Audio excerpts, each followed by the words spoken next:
jab, uppercut, leave you laid out on the floor. Try to duck and roll, hit and miss, now you counting stars. Should've practiced more, should've hit the mask, get out there more. Claim that you're the best. You gotta show me, son. Actions over words, baby boy. Is you real or what? Talking way too much, world come. Back sports, talking way too much, world come. Back sports, talking way too much, world come. Back sports,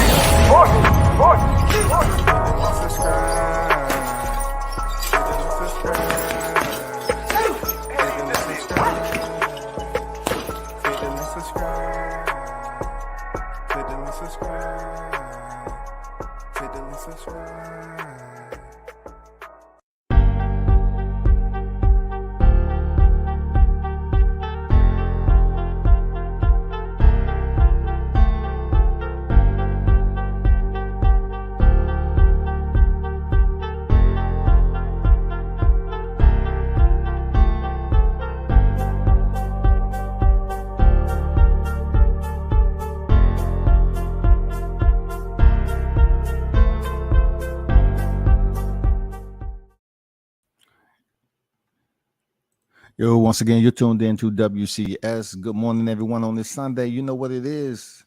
Big shout out to the supporters, man. First and foremost, big shout out to the WCS supporters as always, man. What an epic fight night. You know what I'm saying? Top ranked boxing, best in the business, man. No doubt about it. You see the thumbnail.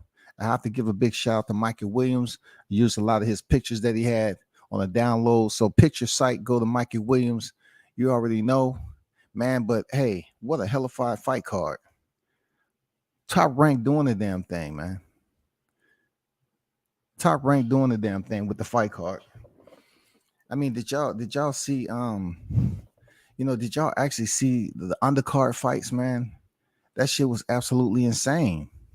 I mean, it was what you should expect. You know, did you see the energy given? The attention between Vivas and Valencia, them dudes is going at it, bro.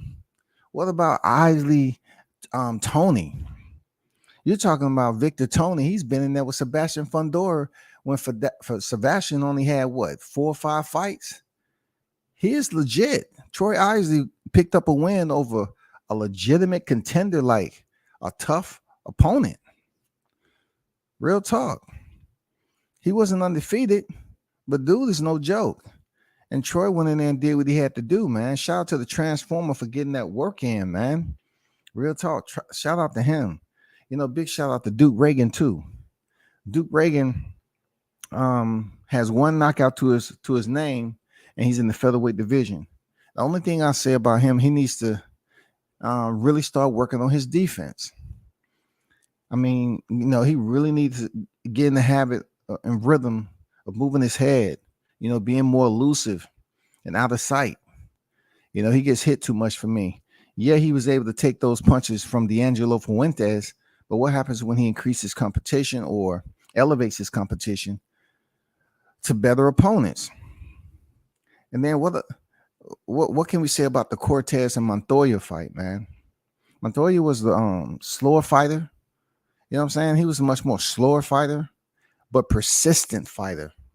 He was very, very persistent. Cortes chose the box and fight off the back foot. You know what I'm saying? He chose to run Montoya into those counter shots. He chose to set traps.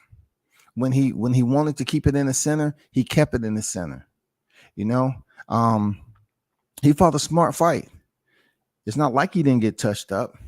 You know, midway through the fight, Montoya did land that right hand that dropped Cortes up against the corner. Thank God he wasn't in between the ropes, because he might have fell through the ropes because he was obviously hurt. But give it up to Cortes and the punch output, man, and him being able to sustain and be in condition to handle Abraham Montoya pressure the way he did. Xander Zayas. I mean, what more can we say about Xander Zayas, the Puerto Rican sensation, man? He went in there against a big 154-pound Elias Espadas, 8-round junior middleweight. What can we say about Xander, bro? Xander comes here not just to entertain, but get the job finished. He was touched up a little bit more than he would have liked, but he's still learning the game. You have to understand this is a fighter who signed with Top Rank at 16, right? Something like that, 16 or 17. I mean, he's very young. He has a long ways to go. But his mindset and mentality is to be the best, to lead by example. And that's what he's doing right now, man. He's coming in there. Every time his name is on the fight card, people's like, I want to go see him. It's going to come a point in time in the upcoming years, I would say months, if he keeps the schedule up the way he is and keeps on winning, Xander is going to be, headlining the card somewhere because people want to see. He's just still building up his fan base right now. You know what I'm saying? He's building up the excitement.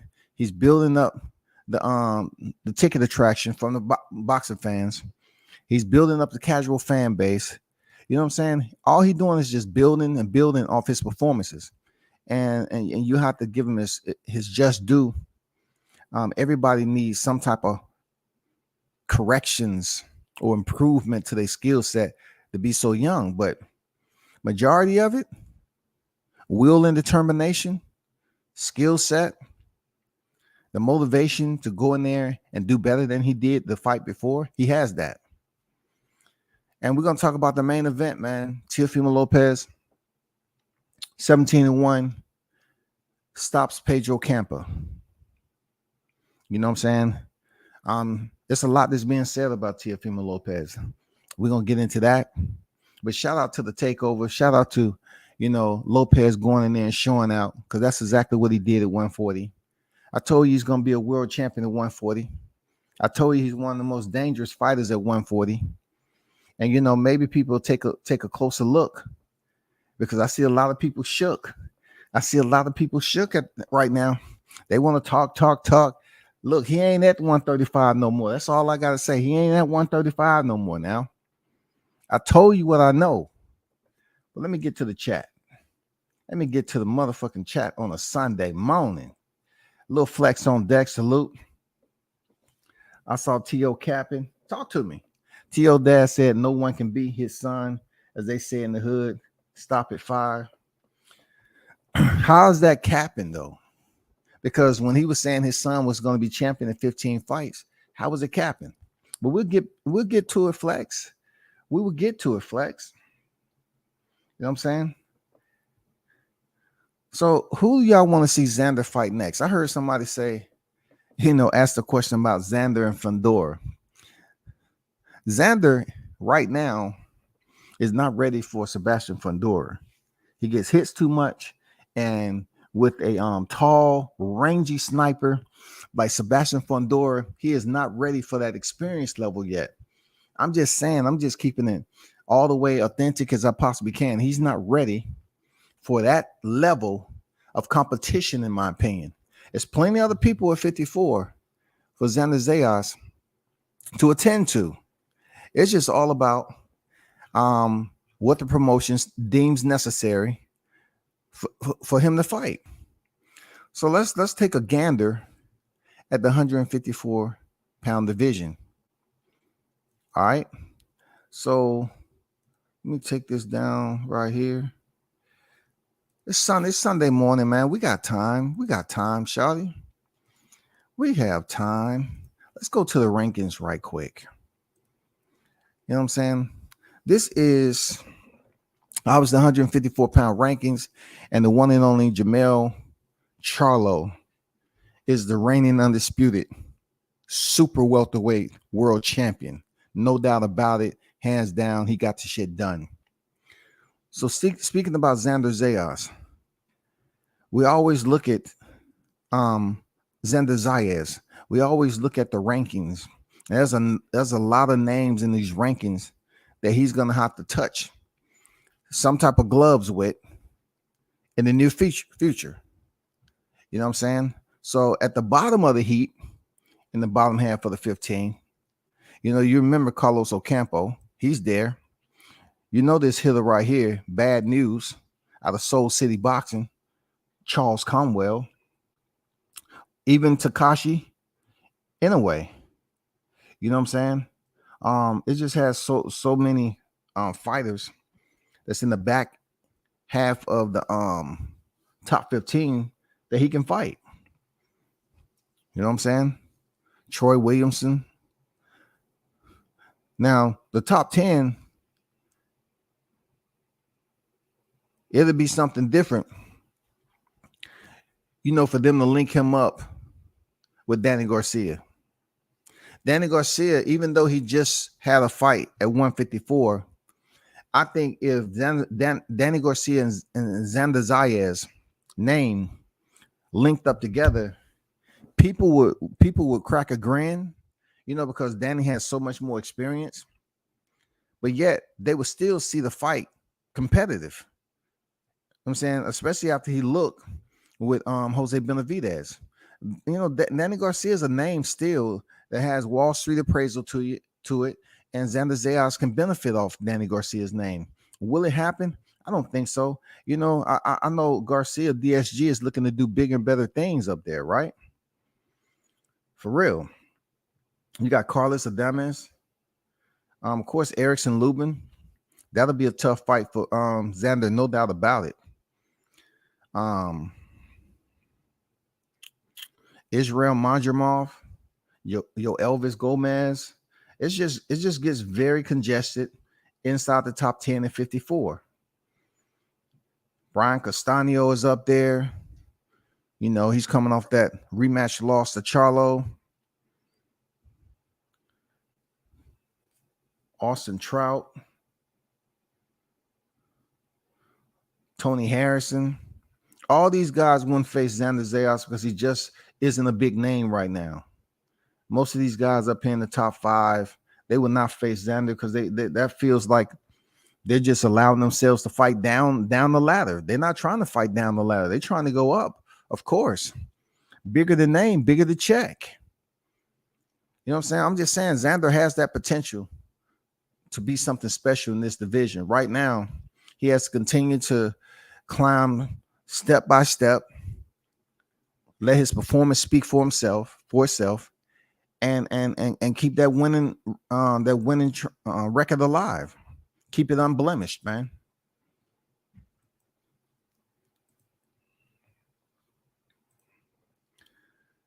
King Mitch on deck. What's good? Top Rank has great matchmakers. They move Xander accordingly. 154 has dogs that are veterans that he will stay away from for a few years. He has to, man. He will have problems with Charles Conwell. Absolutely. No doubt about it. He will have problems with Charles Conwell.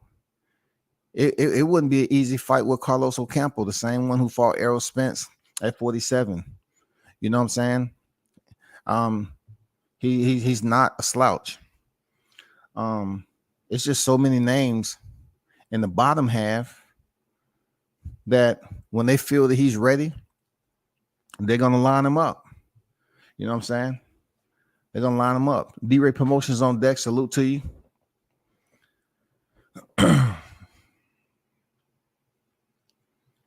Wasn't impressed with T.O. Okay debut as super lightweight, though. Well, Mitch, as always, I have to absolutely and utterly disagree. All right? I have to disagree. Danny would beat Zayas up right now. Yeah, it would. You know what I'm saying? He's just too smart. Plus, you know, Danny has a chin on him, and he has power. It would be interesting. Shout out to my guy, Big Blunts and Boxing on deck with it. Salute. Be sure you check him out. Sub to his channel. Definitely, I agree with you on that. DSG will be something serious for Xander Zayas if he ever thought about that. But it is what it is. You know, they have to continue to work and put in that and put in those performances that people start to really zoom in on what Xander has going on, man. He's a future star if he keeps on going. He's a future star.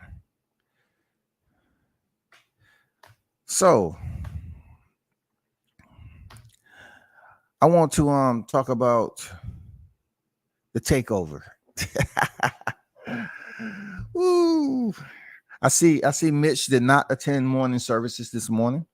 and he did not go down front and ask the preacher, to pray for him and provide a testimony, and help clear him up for the following week. But I have to say he did keep his language pretty clean on Sunday morning. You know what I'm saying? So maybe we can have some communion later on, to be in his good graces. He said, "Combat, what impressed you about Teo last night?" I'll tell you, no doubt about it. First of all, let's talk about Troy Isley. Okay. Shout out to the Transformer, Troy Isley. Every opponent that he stepped in the ring with, it gets tougher and tougher for him, man.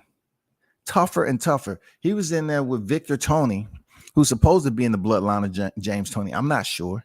Don't quote me on that. I'm not sure. But his style, Troy Isley's style, both of them had a style that made the fight competitive, man. And it wasn't an easy out. Both of the fighters landed on one another.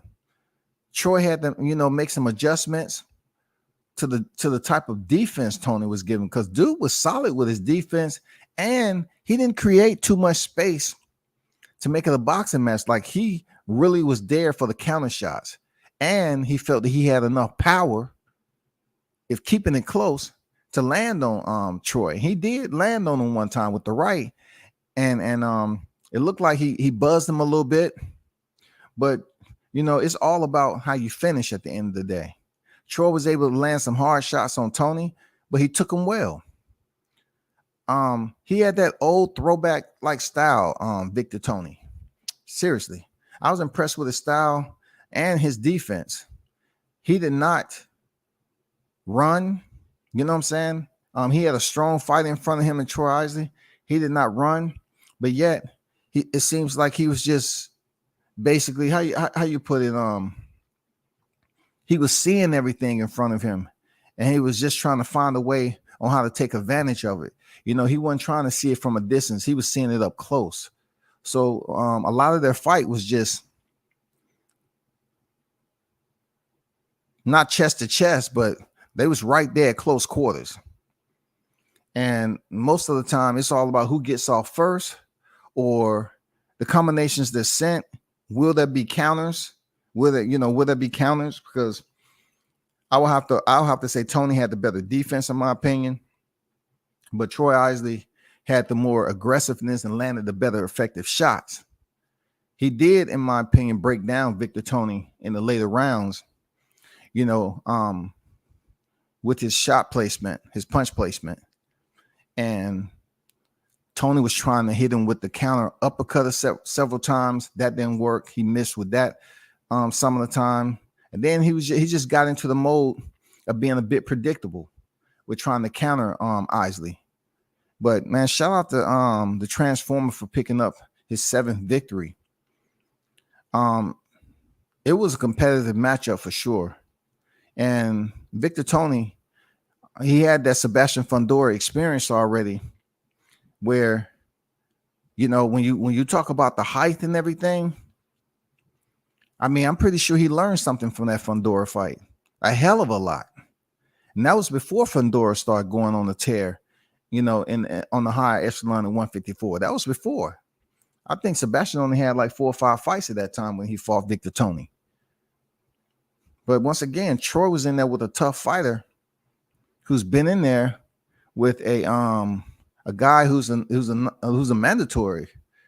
He's going to be like the mandatory for whoever has that belt at the IBF, I believe. You know what I'm saying? The WBA or the IBF. So he's right there. So big congrats and shout out to Troy, the Transformer Isley, man, for getting that done, making the proper adjustments, not getting frustrated, and then having a game plan to press early in the rounds. Every single round, Troy came out and pressed early. He put that work in the early rounds, the early part of the rounds, and it paid off dividends for him as he moved throughout the fight. So good shit, bro. Yeah, I agree with that. Shout out to Chris on deck. No doubt. I believe Zayas needs experience, but he's going to be a star. He's a young warrior, man. It's a lot of things Zayas can do. He can pack on the fights right now. Have short training camps. He was supposed to fight on Puerto Rican Independence Day, but he ended up getting strep throat. So, his young body is going through whatever it's going through. He's able to recover from a lot of things. You never know with these fighters. When you're young, you can recover from a lot of shit. You can fight multiple fights a year. You can build up your resume. I'm saying, I don't know how many more times he's gonna fight in 22, but I think he fought like 5 or 6 times in 2021. Hold on for a second.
All right. So let's get to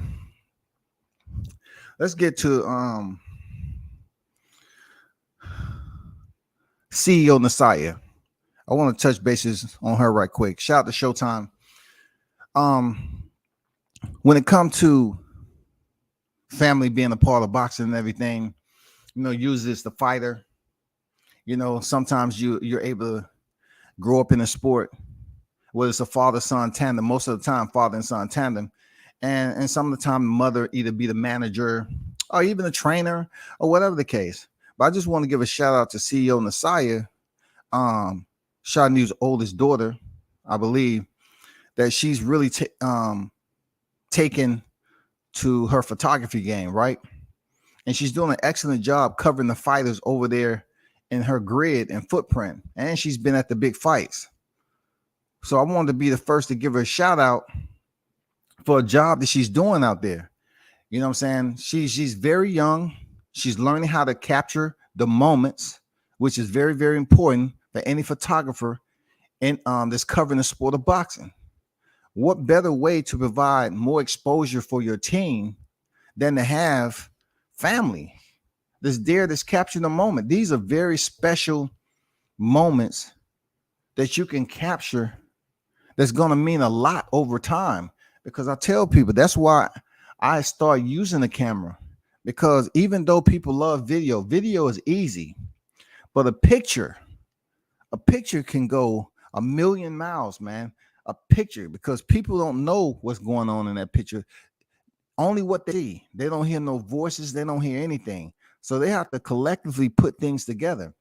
And that's what happens when you're dealing with the shutter bug, man. You know what I'm saying? You lens in the moment. And shout out to the youngin, the future, entrepreneur in the boxing game. Shout out to Showtime for having his daughter up there, really getting involved and embedded in their local Suffolk pal Jim over there, and covering the team, covering Jihad Tucker, covering his father, Coach Tucker, the entire team, Molly, and everybody else that box over there. Big shout out to you.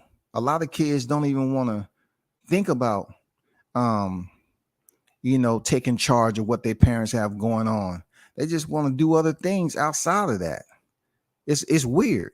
But some kids do. Some kids are able to say, you know what, let me try this out. And they find out, damn, that's me. And then they get they continue to get more and more experience and get it in. And before you know it, 4 or 5 years done passed by. Now they're getting paid a nice chunk of change because they really know what the game is about. The reason why I say that, because this kid's young out here on social media that's making money for quite some time. And she's in a position right now where she's fine-tuning on the bottom floor to get her photography game on, because photography will forever be a job to anyone who's trying to figure out how to make that camera dance a little bit, create exposure, and make that extra revenue. And then you have to think about that being your own business. It's always going to be money in that. But people don't want to, really invest in photography when it comes to combat sports, because it requires you to take a large amount of pictures. Like myself, when I'm covering fights, whether it be amateur or professional level, it's according to the action of the fighters.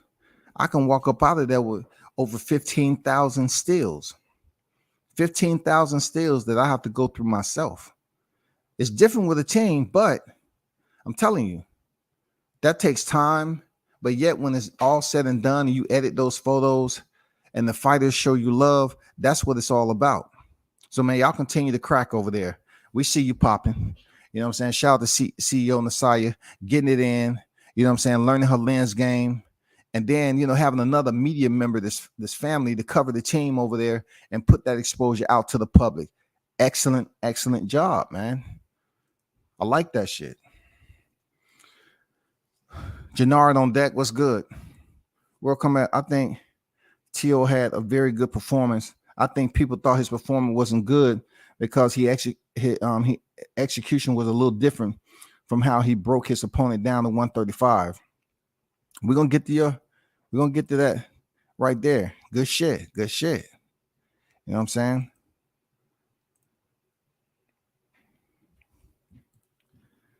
Chris say, thoughts, can Thurman turn back the clock and beat Boots? Definitely not on topic. Okay. And I seen you over here yesterday doing what you're doing. Try to stay on topic. The only thing I think Teal needs to work on is his defense. I did not like when he was getting hit clean so much. It may be ring rust. This is my take on what Mitch said. King Mitch asked me, what was I impressed about with Teofimo Lopez? Obviously, first of all, he was in there with a tough opponent. All right. And he looked in shape. This is his first fight coming back from his loss. So I was just happy to see him in the ring as far as his health issues goes. Now, we cannot play around that it's a different ball game at 140. Bigger guys, harder punches, and so forth. Pedro Campa did what he was supposed to do with a name like Teofimo Lopez. He came out strong. He came out as the pursuer. He came out as the aggressor. You know what I'm saying? He gave Teo the present pressure that people wanted to see Teo face. Campa gave him that. He gave him the present pressure right off the back.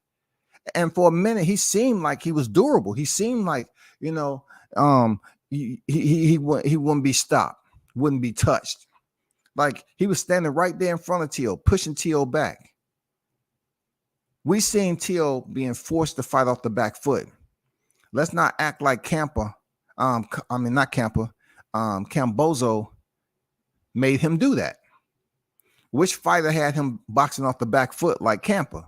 So therefore, he was boxing off the back foot.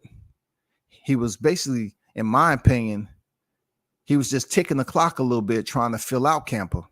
And Campa looked strong in the early rounds. He did. He looked strong, man. He looked very strong. He was landing some hard shots on Teo. in the corner. But also with that, to caveat of what was said about defense, T.O. defense looked incredible. T.O.'s defense looked incredible. People have to understand you have to work your way through the first phase of the fight and understand that's the freshest that the fighter is going to look. That's the freshest. That's the strongest they're going to look. That's the fresh they're going to look to the opponent that they in there with. Campa looked fresh, man. He looked fast, and he looked like he had some pop on his punches. T.O. was staying a little bit reserved early on. It seems like he was really data collecting. He was trying to feel out Campa, but yet he was in there having fun. He was fluent. You know, he gave us the Philly shell. I mean, really, he gave us some slick defense that we're not used to seeing from Teofimo Lopez. Defense is a part of the whole entire outfit that you're coming in there to perform. It's a part of the entire outfit, man.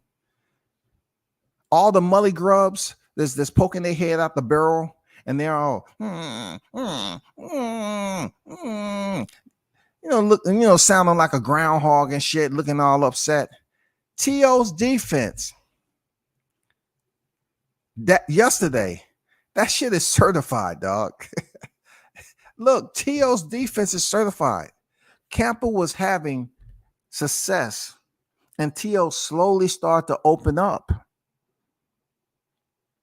He slowly started to open up, man. He was never at a point where he didn't have control of that fight.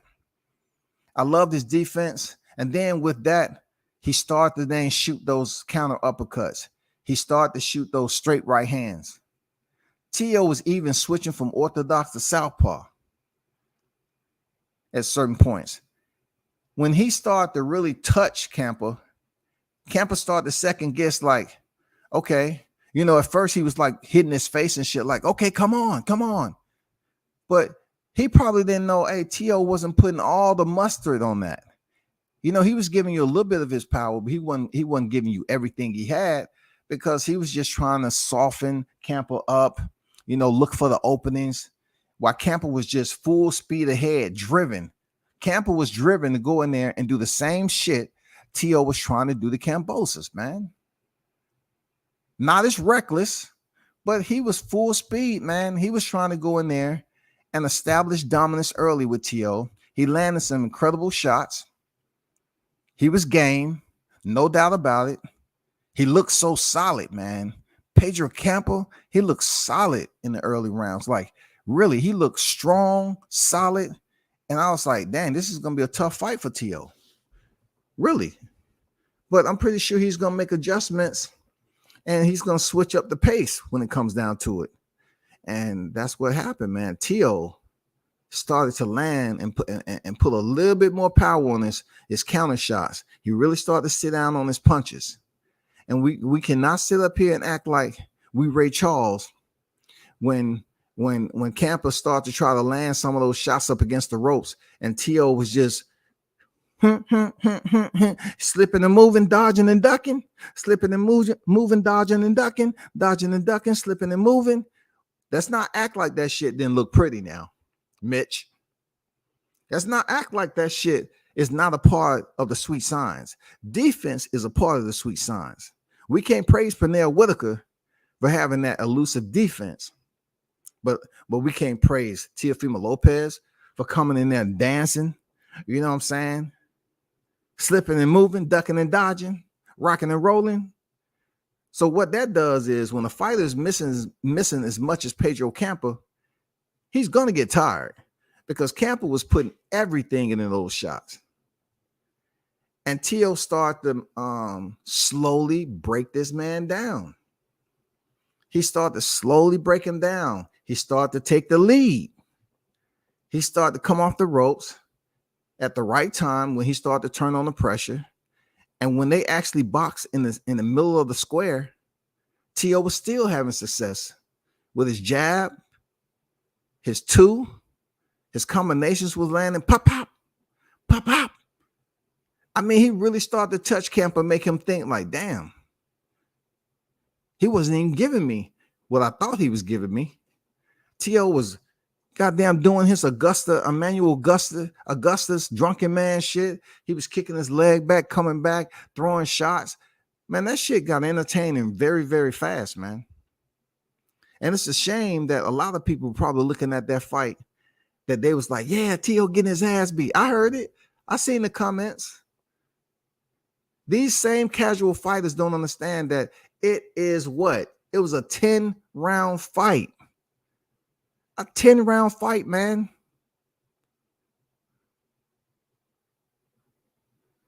It's called durability. Who's going to be the more durable fighter? If y'all sitting up here pretending like T.O. didn't look better than he did in the Cambozo fight, man, come on, man. We don't have nothing to talk about. We don't have shit to talk about because he looked way stronger than he did at 135, in my opinion. He looked way stronger. And when he started putting his punches together, that shit was a beautiful display of boxing. Whether it was him being first or T.O. on the counter. His rhythm was on point. He's seen everything that Campa was throwing. Did you see how close he was? Did you see his team before the fight when they was doing them defensive drills and T.O. was freaking sliding,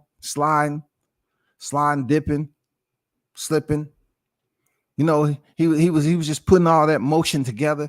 You saw the same thing in the fight, man. It was beautiful to watch because defense with offense is all a part of the package of the sweet science.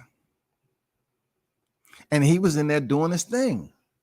Now, when he landed the shot that sat him down, was that not a legitimate knockdown? Ask Pedro Campa. Pedro Campa would have told you that shit was a legitimate knockdown. That was a legitimate knockdown. It had sting on it. T.O. knew the shit was coming. He was landing on Campa. He knew the knockdown. We could see it from our living rooms that the knockdown was coming sooner or later because he slowly started freezing Campa up with those power shots he was landing. Campa tried to maintain a poker face, but when your body is like locking up a little bit, saying, damn, that was a hard shot, he started to break this guy down. So when he earned the first knockdown, all that was just letting the first responders know it's about to be a body. Look, the first knockdown was said, hey, EMT, first responders, come on, get on your feet. It's not going to last that much longer. You know what I'm saying? So, Campa tried to get up, but let's talk about the hand speed of Teofimo Lopez, the defense. Let's absolutely highlight his confidence as a fighter. Let's also addition that he looked way better than he did the night he fought Kambosos. He looked very, very healthy. I hope he's able to stay healthy. He's a problem, just like I said at 140. He's a problem, man. Y'all know he's a problem. Y'all just don't want to look. Y'all continue to act like it's a 135. Nobody ain't talking about no 135 comparable to what T.O.'s doing at 140. We got to let that shit go. People still talking about him and Devin Haney. That's senseless. That's senseless, man. To put your listeners on a leash and have them listen to bullshit that happened in 135. No one cares about that. No one cares about that movement. T.O. was able to do what he was able to do with Lomachenko. Now he's at 140 after coming off his loss with Kambosos, a person who doesn't even have the titles anymore, bro. So what are y'all still talking about 135? That's over. Dude is a problem at 140. T.O. has always been a problem. He's an entertainer. He's very electric when he put his shit together and entertain the crowd. That's why he's sponsored with Budweiser. That's why he's going to continue and possibly be the next cash cow in boxing. I'm serious. Watch what I tell you, bro. The shit he was doing in the ring, dancing and being all look. Every fighter is different in the perception of what you call it. In the perception of those experienced fighters who are critiquing performances, right? I know with Jahai early in his fights, they say, well, he was showboating a lot, this, that, and the other. Okay, that's only because like Jahai is not established yet. He ain't won a belt. Okay, he's winning, but he ain't won a belt. With Teo, him showboating the way he did was in the process of avoiding punches from Campa. And also, every time he was showboating, they was in exchanges, right? Because that's usually what showboating does.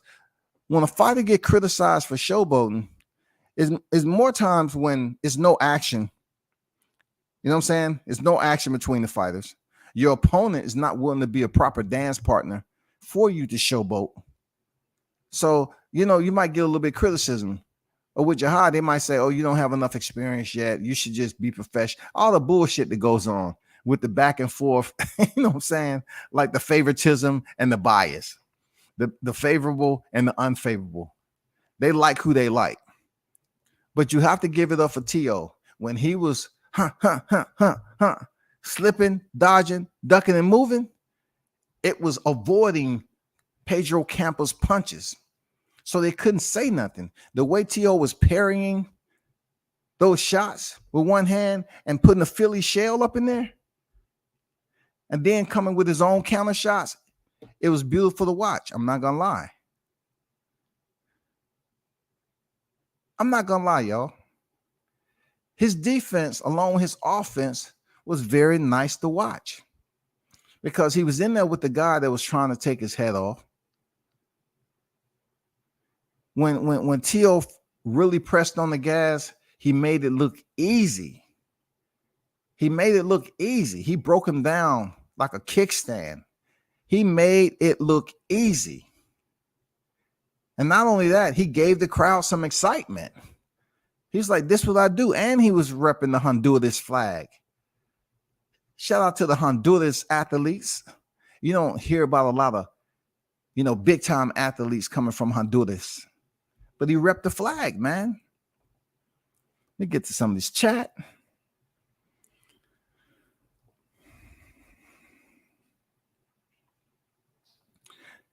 Campa didn't look horrible, bro. Not at all. He didn't look horrible. Horrible is not being able to box. Campa was fighting. He was boxing. When he was trying to, land those shots on Teo, he landed some shots. You know what I'm saying? He was not a bad fighter. He chose the position to be the pressure fighter. He chose that option. With that, you have to go in and let your hands go. And he was doing that. Unfortunately, a lot of his shots, Teo wasn't there. He couldn't touch him early the way he wanted to. He did sometimes, but not with the punch rate that he wanted to. So that takes energy from you. Of course he's gonna be tired because he tried to come in there and take his head off when he should have just boxed. But anybody who knows Teo, especially Campa, I don't know what type of fight camp he had, but his power transfers over to the later rounds. He's proven that he can be a knockout artist. He can get it done early or he can get it done late. Just ask Cambozo. Just ask Diego Magnolino. You know what I'm saying? He stopped him in the same round as freaking Campa last night, I believe, round 7. But any fighter has to understand that this man has power that can transfer over to the later rounds. And now that he's at 140, he's going to have more strength. And look, he looked in incredible shape. And all that moving and grooving Teo was doing, that takes energy from you. That takes a lot of energy to slip and move, just like it takes a lot of energy for Campa to miss. Alexander on deck. What up, WCS in the chat? What up? What's good? What's going on, boxing section TBS? Move in silence. Move in silence. T.O. looked very good. The fight was so good, I will go back and watch the reply tonight on ESPN Plus again. Let me see. The only thing I think T.O. needs to work on is his defense. I did not like the way he was getting hit clean so much. It may be the ring rust. Okay, that's what I want. I was looking for the comment. Okay, of course he had ring rust. You hit it on the head. Of course he had ring rust. We can't sit up here and act like Jannard. You can't act like he didn't have ring rust. He did. Of course he had ring rust, man. Not only did he have ring rust, but we're looking at him going through medical procedures. Like he had the esophagus issue, and he had an issue. If you look at Punchback Skunk, you know, he was out there and he had like somewhat like a little small medical brace on his hand. So he might have had some minor surgery on that arm. You know what I'm saying? I think it was his right arm. He might have had some minor surgery, you know what I'm saying, on that arm. You know, you can talk about nerves, anything like that. Hey, you know what it is? Is this combat sport comes with what? Damage. This shit comes with damage. But man, I'm gonna tell you point blank, man. Like, I always put it out there. The moments I've been able to cover these fighters, you know, like Michael Williams Jr., Teofimo Lopez, Deontay Wilder, Terrence Bud Crawford. Who's another fighter? It's another fighter that you know, just the regional fighters that I've been able to cover. And then just seeing some of these fighters like Jihad Tucker, being able to cover him before he turned profession and see his progress in the sport. You can't attach yourself to every fighter, right? That's like, okay, they already got to where they're supposed to be, so they're a world champion. Now you want to link up. You have to attach yourself to fighters that understands what your point is. You know what I'm saying? What is your end game? Are you covering them for the passion of the sport to provide them exposure, or you just trying to go along for the ride and for a popularity contest? Me being much older, more mature to understanding that you can never associate dick riding with me or clout chasing. I always have to explain that to people because I've been all around the world, man. I've been all around the world in the military. I've been with the finest, beautiful women. I did a lot of my life that gets, you know, have me satisfied right now. Real talk. I've seen some incredible people in my time. I've been to the DMZ in Korea, where it separates North and South Korea. I've been on the bridge. I've been places in the hole in the wall in these foreign countries, man.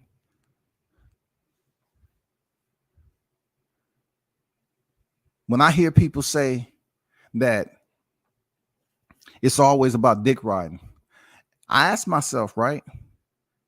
Is it dick riding only because you didn't have the moment for yourself? Is it dick riding only because you didn't have the moment for yourself? Because everything I learned when I was first starting out with Team Williams, nobody's saying I'm dick riding Team Williams because he's not, you know, that on that level where they just want to brag about. And, you know, yeah, this is a little bit off topic because it needs to be mentioned, right? Because pretty much when he fought the MSG, John Bowser, it was haters on here rooting for that man's downfall. You know what I'm saying? They was rooting for Michael Williams to lose. And when he lost, they was laughing their ass off. But my maturity is I understand where they was at with it. They wanted to see him lose because they didn't like me or they didn't like his team or whatever.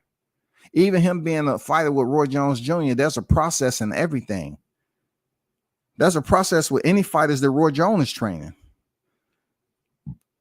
One thing people can say about me, I'm not a person to jump on the groups and jump in the cliques and have to be validated by another man. God is the only person that has to validate me. So in boxing, he's blessed me with some crazy moments, man. He's blessed me with some moments at my age in such a short period of time. I'm good. I'm good, bro. They wasn't sitting up there and on the road and travel when I was going driving these places pro bono coming out my pocket.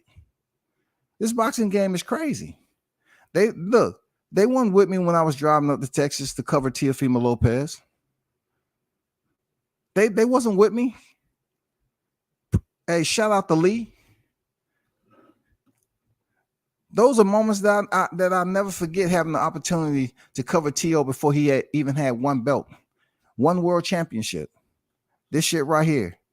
I tell people, they try to sit up here. And when I was covering T.O., right, I was covering T.O. when before he was freaking, when he was back there in the Magdaleno era, before he was supposed to go to the WBC, I was communicating and knowing everything that was going on with the transition. Of course, when people grow in the sport, they change. Who is he? I mean, I can't. Who am I to get mad at not being as exclusive as I was before? But still, T.O. talked to us when me and Williams was in there training in Vegas at Roy Jones Gym in Vegas. T.O. was right there at the entry. Got that, facts. And even this right here, this was his post fight. I cut the volume off so I wouldn't copyright, But this is us having dinner. People's calling me a lie. You know what I'm saying? People's up there calling me a lie, talking about I wasn't up there to cover T.O. Look, I'm having dinner with him and his team and his family, bro. Drinking a Long Island iced tea that T.O.'s mom bought me. That's fucking respect. I can give a damn what any one of y'all talking about. Just like I can give a damn when y'all talk shit about Michael Williams Jr. I don't care. Because I know where I've been. I know what my travel's been. Just like with Teofimo Lopez. We chilling post-fight. That's before the man had all the fame. The entire weekend, I was able to walk out. I was able to go in the dressing room, get some pictures. Back there was Eddie Reynoso and Oscar Valdez, Andre Rozier and Richard Comey, and Team Lopez. Those are special moments, man. That's catalog shit. I got mad respect for T.O. I don't care what happened in his personal life. I don't care his father being, arrogant as he is and talking this shit. And then, you get to a point, right, where my situation with T.O., you had other individuals, especially Puncho, that was up here hating, and trying to sever my communications with it. That's okay. I don't need no embedded situation with T.O. When I see him go in there and perform, and when I catch him on fight week, I'm good. Because I already been there, done that. I've been the moment of having dinner with him, chilling with his team the whole freaking weekend, having lunch with David McWhorter and his team. Man, I've been there, done that. God bless me with that. T.O. is a great fighter, y'all.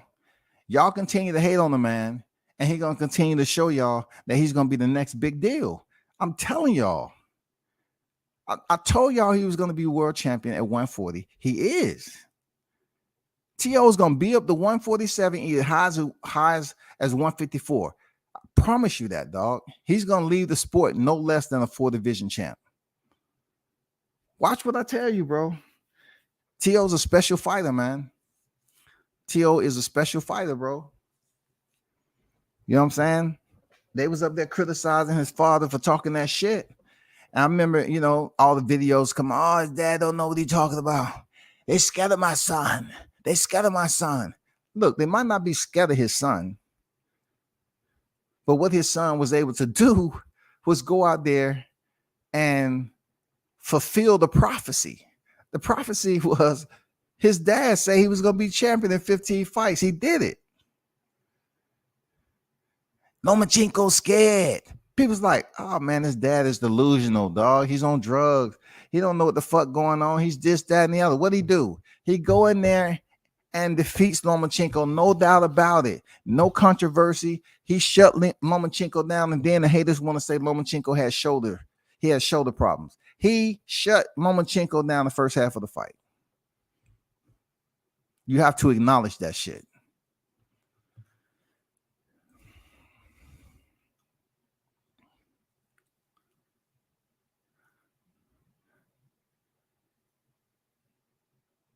Tio looked very good. The fight was so good, I would go back and watch the replay. That's what I'm talking about. The fight was good enough to watch a replay, right?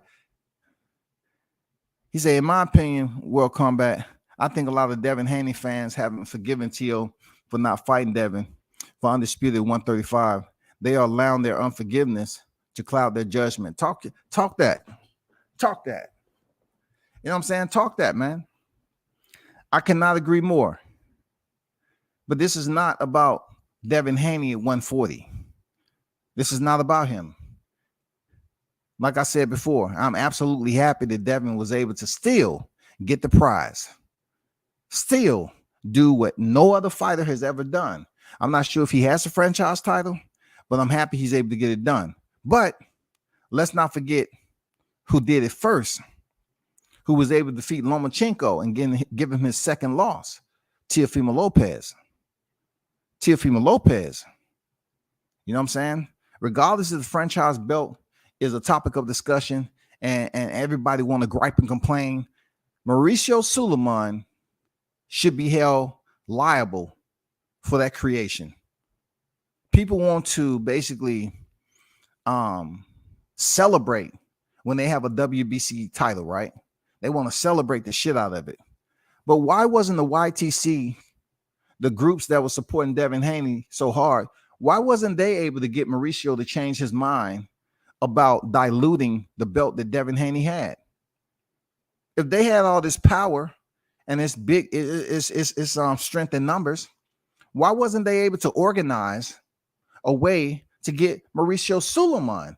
I saw Barbershop Conversations have Mauricio on there, but why wasn't they able to band together, strength in numbers, and get him to change his mind about diluting Devin Haney WBC title? Why wasn't that accomplished? We're talking about something that's old and done with. Devin has since reached new heights. Teofimo Lopez is at 140. Now, we live in a type of a society where people are very, very judgmental, right? So they can be mad about Teofimo not fighting Devin Haney. Was it fucked up? Yeah. A lot of boxing fans would say it was only right for him to go over there and fight Devin Haney. He had the other belt, right? It was only right for him to do that. But in boxing, you see a lot of things that isn't right. You see a lot that goes down that's not right. Fighters have to make decisions. And sometimes they make those decisions that benefits them, not what is right to everyone else that's on the outside looking in and saying, oh, they should do this, they should do that, you should do this, do that, do this, do that. No, it doesn't work that way. Tio felt like, I'm going to take this shit a little personal. I got the juice, and I'm going to do what the fuck I want to do. Seriously, it wasn't a mandatory decision that he had to fight Devin Haney at 135. He was in control. He was where the Haneys are at right now. Partially. They're in control. Devin has all the belts. Tio was once there. So if they want to cry and continue to hate and call Tio these childish, juvenile names, that's only representing them in that dim ass light. That's only making them look like they immature children. They haven't quite grown up past understanding what is going on. What do you actually see? You can't say the man look like shit. You can't continue to dog him out. That's only saying you're dick riding. Yeah, I'm using that word because these same people always love dick riding. They want to use it, right? They love the Delta. They're dick riding, right? But what are they doing when they refuse to recognize another fighter's performance to basically highlight the fighter that they support heavy for monetary reasons, for bias reasons? If you're supporting a fighter for bias and monetary reasons because you may be in bed with whoever's attached with them, guess what? That would be considered dick riding to the fullest. to the fullest. That's exactly what you're doing.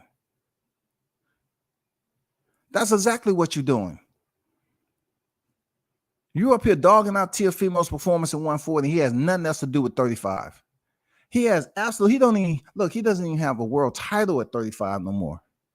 But what he did with Pedro Campa and defense that he displayed and his offense and his power, dude looked solid as shit, man. He looked slick. He was playing around with Campa in there.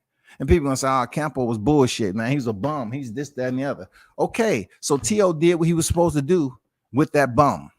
He got him up out of there. Stoppage. Hurt him. It would have only gotten bad from there.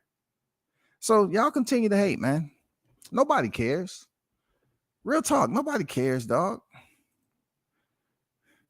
And, big shout out to the haters that said I was lying about going up there covering T.O. You a hater. Point blank, period.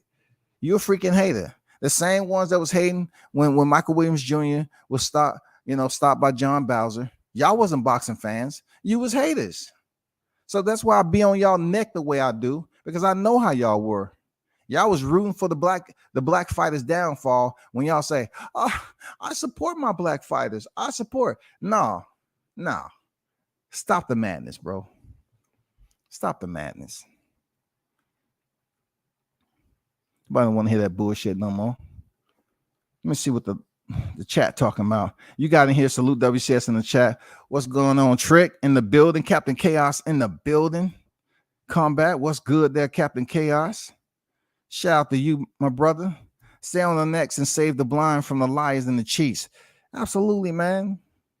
Somebody have to sanitize it because others are busy. Look, others are busy, Captain Chaos. Others are trying to be a part of a group. And within that group, all of them are sounding the same. They pushing the same bias-ass narratives. They're going to say T.O. look like shit because they're supporting another fighter that's not even in the division. That's not even in the division, man. This don't have anything to do with Devin Haney. This has absolutely nothing to do with Devin Haney, who's already the unified champion, and he has another fight to go into. And T.O. has since left that shit. Devin is still undefeated, and T.O. has one loss. Why are y'all putting energy into devaluing what he did last night?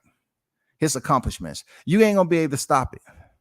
Look, I'm gonna tell the YTC right now. I'm gonna tell you, y'all not gonna be able to stop the train, bro. Y'all not gonna be able to stop what's going down right in front of your eyes. For the simple fact of you being attached to certain fighters, it doesn't matter what you're saying. YouTube doesn't have that type of effect on the outside. The only effect it has for people to peek in through the window, and they run away. Man, I'll take a little bit more time before I come over here. It's just like them peeking their head in the trap house. Oh my God, it's so dirty up in here, filthy. And they move it. They keep it moving. That's how they do it with YTC when they pushing these bias-ass narratives. Teal's back on deck. He looked great. The same haters are gonna hate. And look, what is this considered? Look, what are you doing? If you saying clout chasing, right? What are you doing off T.O.'s performance? Clout chasing. You're motherfucking clout chasing, dog. Because this dude has since moved on. Budweiser sponsorship, amongst other things. And he was the main event. And y'all clout chasing off the momentum that he has, returning back to the square, getting a stoppage. Man, y'all don't know what fucking up is if it slap you in the back of your head, man. Y'all just love, like, fucking up. He's already out of the division. What did I say? I said, shit.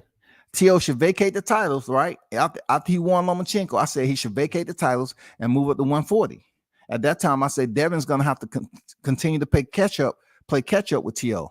Because by the time Devin gets up to 140, if this is the name they want to compare, right? He may already be world champion. And what you think the mentality is going to be then? It's going to be different names up there at 140. And if Teofimo Lopez has a belt or belts already, What do you think his mentality is going to be? He's going to remember the idiots that keep on being extremely biased about the 135 situation. And then they're going to say, oh, ain't nothing changed. Ain't nothing changed. Who you signed with? Oh, you were top rank. You still with top rank? Well, maybe we can make that fight happen now. Maybe we can get an in-house fight. We'll get right on that. We'll get right on that. We'll see what we can make happen. You can't say T.O.'s ducking and all this other shit. Majority of y'all cats was up here going for Lomachenko when he was stepping in the ring, you know. And I told y'all, man, Lomachenko gonna take this L. He gonna take this second L. T.O.'s gonna make this boy look easy, and that's exactly what happened. Lomachenko tried to come on strong on the back end of the fight, and T.O. shut that shit down in the 12th. The rest is history. The rest is history. I like how they continue to dilute the performance that T.O. had. What do you want him to do at 140? If he would have if he would have went to 140 and got an immediate title shot with Josh Taylor, y'all would say, oh, that's biased. But you forget, T.O. has a lot of people behind him and supporting him. A lot of people understand his darkness as well as his light. They understand that this man is a talented boxer. It's nothing that the YTC is going to do to disrupt that. It gets to a point where even the Haneys, even the Charlo, Shakur Stevenson, it gets to a point where they begin to accomplish so much.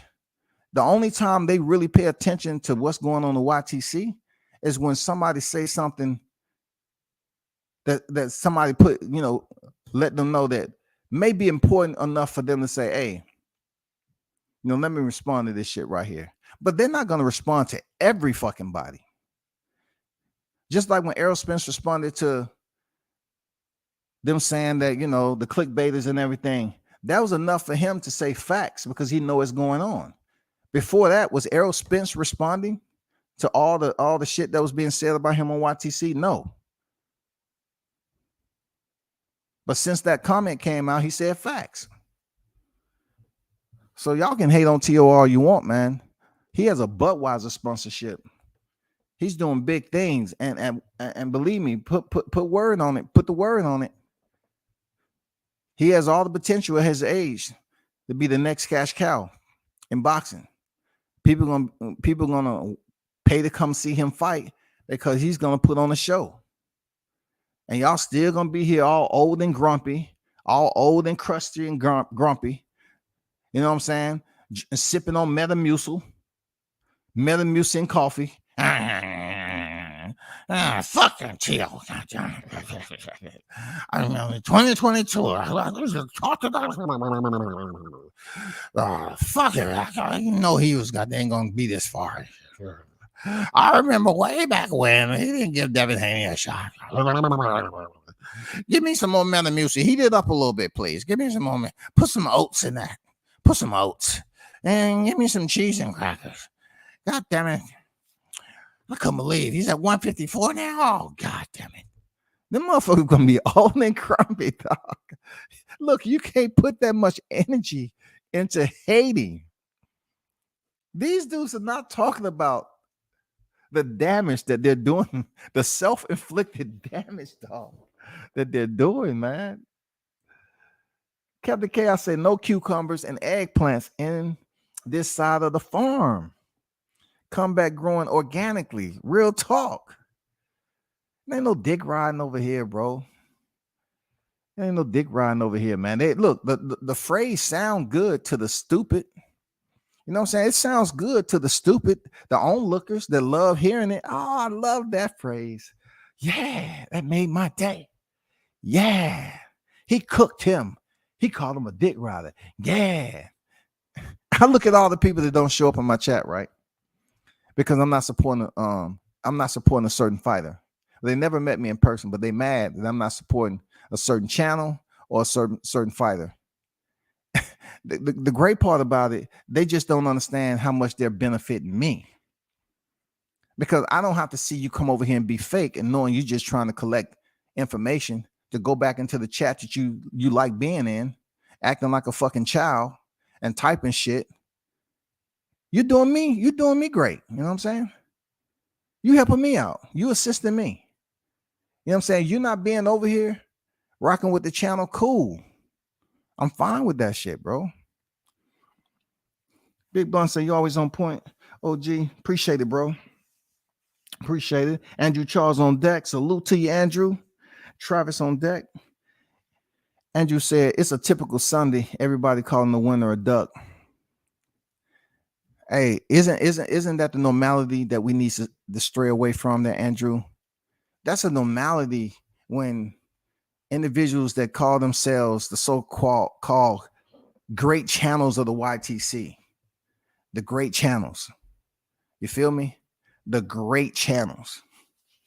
What makes you great on YTC when you have some of the same people that's obviously sticking together with the same bullshit? And Tio's situation at 135 has absolutely nothing to do with anything now. How desperate are you to continue to talk about him not fighting Devin Haney for the undisputed titles? Was he selfish? Yeah, he'll probably tell you he's selfish. Did he do it on purpose? Yeah, he'll probably say he did it on purpose. And then ask him, does he care? No, I can give a fuck. His dad said, I can give a fuck about that. Who are you? It's my son.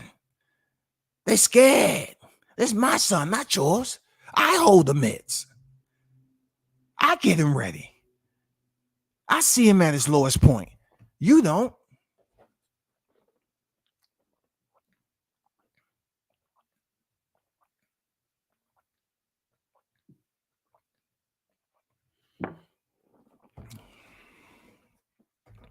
Man, I'm telling y'all.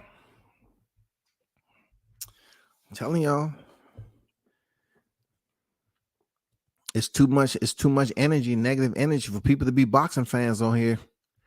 It's too much energy in tearing a fighter down, especially when they're making moves. They're making moves, man. What about Ryan Garcia?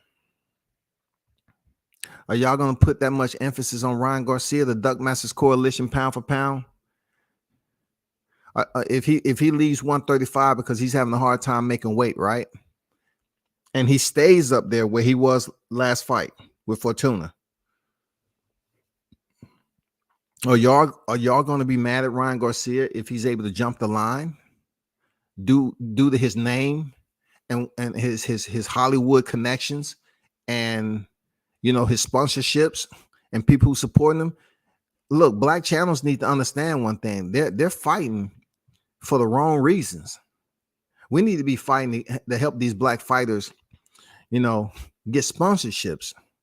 We need to fight to get these fighters raised up and levitated for the right reason. Just like when you see that blimp in the sky, you like, it's not the first time you've seen a blimp, but when you see it, that shit is just floating up there in the sky, and you read the message that's on the side of the blimp to help get these fighters more exposure.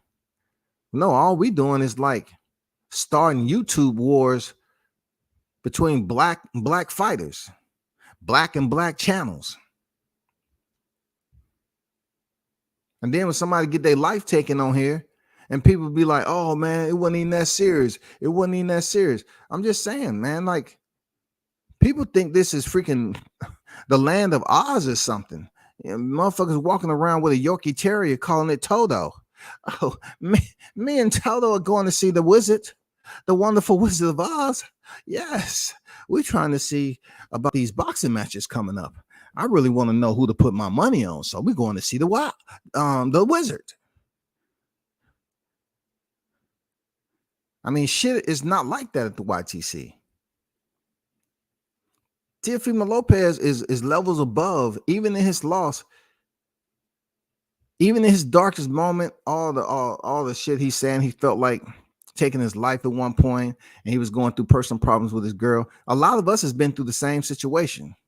But look, now we're in a position to point the finger, especially if it's a fighter that we don't like. And it's people on here don't like T.O., and there's people on here that love T.O. I remember having a conversation, me and Buck 50 at the entry of the MGM Grand. And he was talking about a fight where Buck 50, you know, pretty much was talking about his shoe while he was in the middle of a fight. That's the T.O. I remember, the down-to-earth Teofimo. I remember the Teofimo Lopez that was standing in front of me at Floyd Mayweather's fight before his infamous encounter with Devin Haney.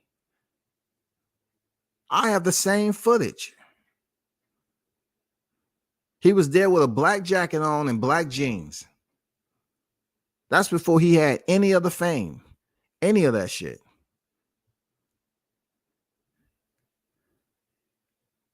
Who can say they covered Shakur Stevenson before he had the fame? I covered him at the Boylan Street Recreational Center. And I'm about to start putting that up because, you know, he's going to have a fight coming up. I'm going to put those pictures up there. When the mayor was there, Josh Greer was there, Nathaniel Gallimore. They was up there in the community with the kids, just like we just seen Shakur Stevenson press conference for his upcoming fight. He had all the kids in there. Yeah, he showed love to the community. I went over there by myself and covered that event where it all began for Shakur Stevenson, the Boylan Street Recreational Center. Ask how many people's been to the Boylan Street Recreational Center in Jersey. Who's covered him in that moment? I have. I covered him before he even had one title, bro. So you can dilute that all you want, but y'all hating on freaking T.O. Man, y'all foolish, man. Y'all looking stupid out here, bro. I don't know what to tell you, man. This shit's just getting redundant. Sir Ken said, World Combat Sports, salute to the wrenches and salute to the chat. Smash the like button. Appreciate you always there, Ken, dropping in the building. But man, y'all better pay attention. Y'all better pay attention to what's going on with T.O., man. Because this man gonna continue to have fights. He just told you, right? Look, he just told you he having another fight in December, and it's gonna be pay-per-view. He just told you that shit. And look, watch out what the numbers are gonna be like. Here we are. We're gonna have a bunch of idiots once again, right? Trying to compare numbers to a fighter that's on pay-per-view, and just to make the fighter look bad. They're going to say the numbers won what they want. He can't sell shit. But yet the fighter that they're supporting heavy is not on pay-per-view. You know what I'm saying? That's how it's always going to play out. Look, if these black channels want to continue to push the Devin Haney, Teofimo Lopez chapter,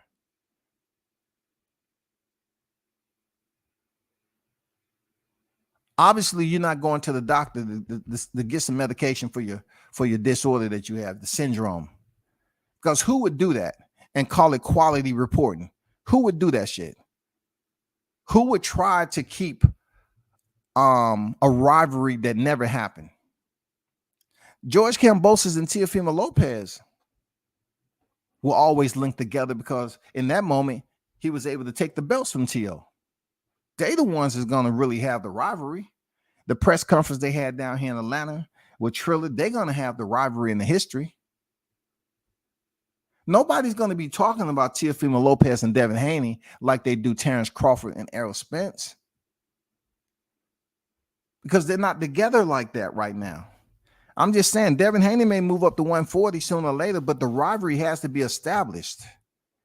It's going to be more. It has to be more than money. It has to be the attraction of the fan base that's going to tune in. Like Crawford and Spence, they did what they're supposed to do in their career.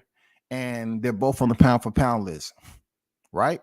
T.O.'s already been on the pound for pound list.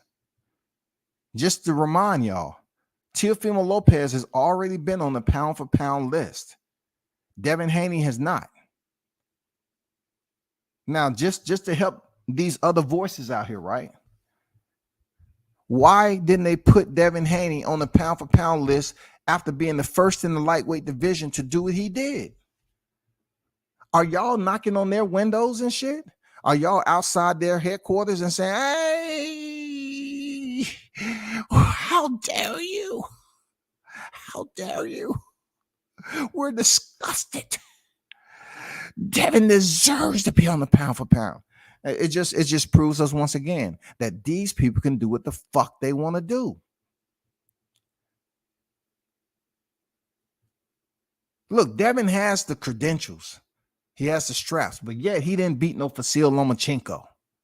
So y'all getting up here calling the man all sorts of names like little kids and criticizing his performance. Bro, let me break it down, the whole thing. The man picked up the hardware and wasn't awarded. He didn't get the award. I see what you have, but it's just not enough. I'm sorry. We just find you still to be unqualified to put you on the pound for pound list. I'm sorry. We're going to send out a letter. We just truly apologize. See, Teofimo Lopez defeated Lomachenko when he was on the pound for pound list. So, of course, he's going to be thrown on the pound for pound list. I wish it wouldn't have been 3 delays between him and George Kambosos, because then I'm thinking if he was healthy and what he looked like, healthy, the fight would have been different. I just wish they would have got the fight over with the first time around before Floyd flew in with Logan. All right? I wish that shit would have happened, because maybe we would have been talking about 2 different situations. He beats Kambosos, defends his titles. He moves up to 140. It's a possibility. Or he beats Kambosos and Devin Haney wouldn't be in the situation he is now with fighting Kambosos a second time. He could have potentially fought Teofimo Lopez and we would have cleared all this shit up. You know what I'm saying? It's 2 different situations could happen. But one thing about it, you're not going to sit up here and browbeat the shit out of these fighters who are in control, right? And think that just because you go over here and talk bullshit over and over again, that's going to back them in a corner to say, you know what, we're going to go ahead and fight Devin Haney. I bet no one's going to be able to convince Devin Haney, Team Haney, to fight who he doesn't want to fight. You know what I'm saying? The only reason people ain't calling him out because he has a second fight contractually. Take away that fight, I'm pretty sure they'll come out the woodworks. Would Devin Haney fight everybody that calls him out? We don't fucking know. But I'm just saying, like, when you're at the top, people are always jockeying for the position to wear the crown that you're currently holding. So we got to look at that shit. We have to look at it that way, bro. Why are y'all trying to keep something going? It's not even a rivalry. The only rivalry doesn't even come close to Terrence and Crawford and Spence. Just because they had a meeting, both of these guys was not champions at the time. It's a difference. When Crawford and Spence met, they was champions. When Teofimo Lopez and Devin Haney met, they wasn't champions. They was on the process of building their careers to that level. That has long passed. No one should talk about that bullshit no more. Who making more money? Who got more money? Who making more money? Who got more money? Who making more money? Who got more money? We don't give a fuck. That moment is long gone. With Teo and Haney meeting and talking shit to one another and then keeping it moving. It's done. Teo is on a whole nother level. Devin's on a whole nother level. Period. Period, bro.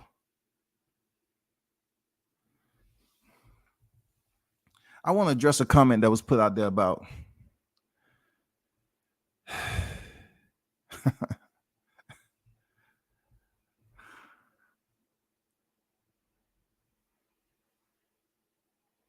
I don't know, man. I look at this media shit, and I'm saying, if you're boxing fans and you look at a fight and the fight was entertaining, do you look at it with less interest because you don't like a certain fighter? That's not being a true boxing head. You know what I'm saying? That's not being a true one. That's being a person who's waiting for something to happen for your favorite fighter to look good. You know what I'm saying? If you're a true boxing fan, regardless of who you're favoring or not, you still check out and assess both fighters. You look at the good and the bad. If I was going to be extremely biased, man, I wouldn't talk about T.O.'s opponent. I would just talk about strictly what Teofimo Lopez is doing.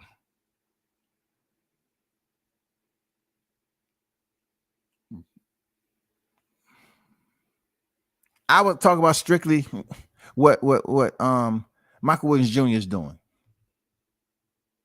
I'll talk about strictly what Terrence Crawford is doing. I'll talk about strictly what Jahaz Tucker is doing. Like nobody else is in the ring with him. It's just strictly what they got going on. I would have been extremely biased of the fighter that I was covering when I was actually snapping a shot. Look, a perfect example. My camera equipment, my frames, my stills, my reservations, my dime, right? From what I've been experiencing down here in my own backyard when it came up with the Andre Smith situation, people that don't even fuck with me like that, right? Don't even fuck with me. But all of a sudden, a fighter is coming from my backyard that no one let me on to. So when people start hitting me up and say, hey, come back. They sitting up here saying that, you're being a bit biased covering Jahaz Tucker. They didn't say nothing about Jahaz Tucker before his next opponent was announced. They didn't say shit about it. They didn't say anything about that. But they now saying it because it's a fight in my backyard. And now they take the opportunity to link me back to the Buck with the Michael Williams Jr. situation with Bowser. And then they want to link me to Jahaz Tucker. Because the Williams, they out of state. And then, of course, Jahaz, they out of state. But now all of a sudden it's a fighter coming out Georgia. They're going to try to link me and say, hey, we need for you to, do all work for us. I didn't have anything against the dude, man. I was just doing my motherfucking job. But if I was biased, I would have never did an interview with the brother. He ain't never did shit to me. He was a cool dude. People was trying to make it seem like I'm not covering fighters in A. And, I tell them, fuck them. All the back-breaking work I put in covering and shooting fights all over, they don't see me. They see me. But it's just the whole fact. I would have took pictures and just posted Jahaz, money shots. I would have posted all Jahaz Tucker's money shots. Period. I just would have posted that shit. Money shot. And I wouldn't have posted shit about DeAndre Smith. But I posted him too. So these motherfuckers can't say anything about how I do my job, man. You know what I'm saying? You can't do it. If I had the opportunity to shoot Teofimo Lopez ringside, cool. Or from elevation, I would have did it. I wouldn't have just put money shots of Teofimo on Pedro. I would have put professionally the shots from both fighters. It's easy for me to do that. You know what I'm saying? But y'all know what it is, man. Just don't have yourself placed in a situation like on YouTube or listening to people now trying to once again dog out another black fighter to praise up another black fighter. I mean, where's the confusion? Who's gonna clean up this mess? Like for months, when T.O. was out, it was nothing being spoken on, right? It was nothing being talked. Now all of a sudden he comes back into the picture at a higher division, and y'all gonna start up talking about T.O. ain't shit. He looked bad, this, that, and the other. He ducked that. Man, that is childish, bro. When are we gonna elevate the game of the YTC? This shit is incredibly deficient at the end of the day. Like, I don't see any growth in this shit. Well, a lot of channels that consider themselves to be royalty on a social media platform. But no, hey, check this out. But check this out, though. Get 1 million subscribers so you can at least get a plaque from YouTube. Make 1 million, touch 1 million on YouTube so I can I want to clap it up for you. Touch an M on YouTube and so I can clap it up for you, bro. All y'all out there, touch an M. What the healthcare looking like? What the healthcare looking like? Let me talk about Xander Zayas, man. Somebody made a comment to compare Xander Zayas to Lorenzo Simpson.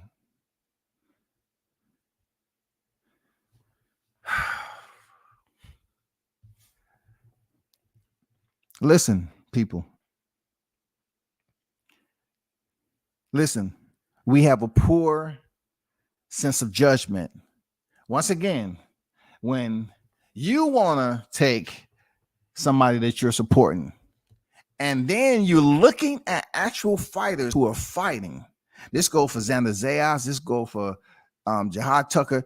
This goes for Teofimo Lopez. This goes for fighters who are fighting. The Keyshawn Davises, the Shushu Carradines, Jared Andersons. These fighters, Miko Wash, Ali Wash, these fighters who are fighting on TV since they debuted. They're fighting on TV. You're going to turn around and take a Xander Zayas performance, dog, where he was in there with Espadas, and you're going to come out your mouth and say he can't fuck with Lorenzo Simpson? What? What the fuck? Listen, we have to stop the madness with the capping, dog. Bro, this is not a jab.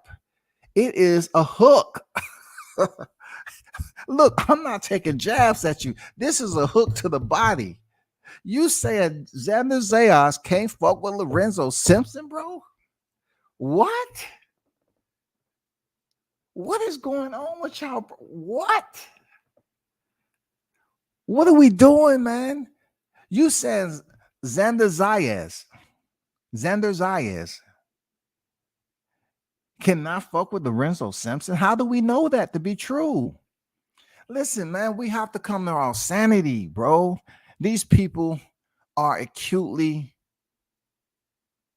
deranged. We are dealing with individuals that need medical attention because they are habitual liars. Truck Simpson was in Arizona fighting on the undercard. This person say Xander Zayas can't fuck with Lorenzo Simpson. Are you stupid? What the fuck is you speaking on, bro? Every fighter has to work their way up to get to a point. Perfect example, right? I remember the laughs and giggles when Michael Williams stepped in against Bowser. That was a step-up fight for Michael Williams Jr., right?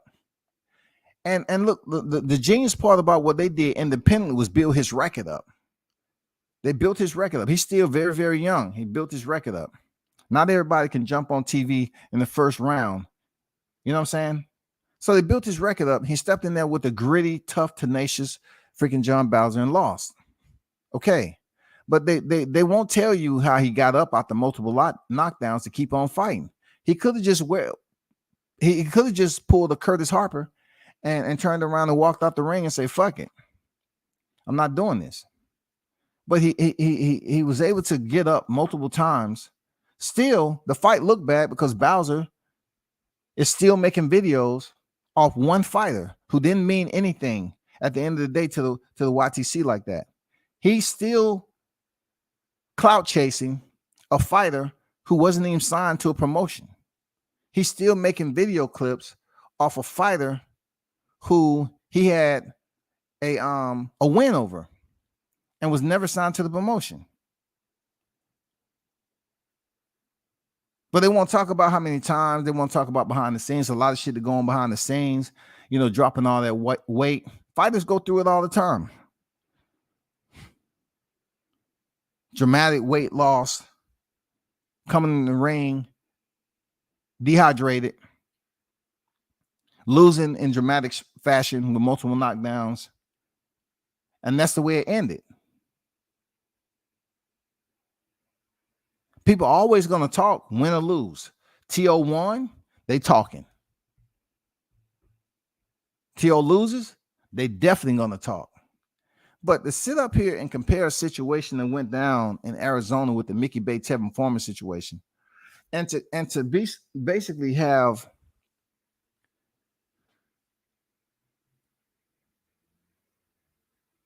I'm talking about just to use oxygen to say that Xander Zayas, are these people not listening to what they're saying? Like to say Xander Zayas can't fuck with Lorenzo Simpson? What am I listening to, man? This has become insane. Like we have people that have escaped the asylum. We have people that's willing. Look, one thing I know about YouTube, point blank, period. I can't sit up here and put these human beings in the same categories if they actually listen. You know, they process shit before they actually speak it into existence, right? I don't think we have that type of civilian pop like that no more. I think more so people want to be deceived. They want to be lied to. They want to be a part of some type of companionship with a group of people that's gullible and followers just like they do. And they're willing to listen to anything that you say. I'm just not going to be that person because it's a waste of time. That's just not how I operate in life. But if someone tell you something that's outlandish and you know it is, you know it's just pretty much extraneous information, and you keep on looking at it like, oh my God, this is real life. This is what I always yearned for. This is the truth. They keep feeding you them lies and feeding you them lies. And you yourself might become a liar. You know what I'm saying? I'm trying to give you some motivation. Start standing up for yourself. Don't let these people lie to you. Don't let them do it, bro. Xander Zayas has been on TV. He was the youngest signed to Top Rank. And some idiot is going to say that he can't fuck with Lorenzo Simpson. That ain't boxing news, bro. That's crackish type shit. That's delusional, deranged, schizophrenia. This is some type of mental debilitation type shit. Some type of illness.